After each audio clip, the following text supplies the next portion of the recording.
തനിക്ക് നേരെയുണ്ടായ ഗുണ്ടാക്രമണത്തിന് ശേഷം ഭാവന ആദ്യമായി ഒരു അഭിമുഖം നൽകുന്നു. കേരളത്തിൽ ഏറ്റവും കൂടുതൽ വായനക്കാരുള്ള സ്ത്രീ മാഗസിനായ വനിതയ്ക്ക് അനുവദിച്ച അഭിമുഖത്തിൽ ആ സംഭവത്തെക്കുറിച്ച് ഭാവന തുറന്നു പറയുകയുണ്ടായി.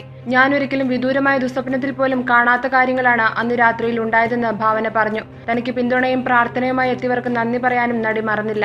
ഇതൊരു പോരാട്ടമാണ്. വിജയം കാണുന്നതുവരെ ഞാൻ യുദ്ധം ചെയ്യും. കേരളത്തിലെ എല്ലാ പെൺകുട്ടികൾക്കുമായി നീതി ലഭിക്കും വരെ പോരാടുമെന്ന് ഭാവന പറയുന്നു.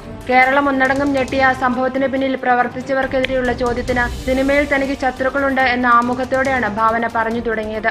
എന്റെ ജീവിതത്തിൽ ഏറ്റവും ദൗർഭാഗ്യകരമായ ഒരു സംഭവം ഉണ്ടായപ്പോൾ പിന്തുണ തന്നവർ, എനിക്ക് വേണ്ടി പ്രാർത്ഥിച്ചവർ, ഈ സംഭവത്തിന് പിന്നിൽ പ്രവർത്തിച്ചവരെ പുറത്തു കൊണ്ടുവരണമെന്ന് ശക്തമായി ആവശ്യപ്പെട്ടവർ, അങ്ങനെ ഒത്തിരി പേരുണ്ട്.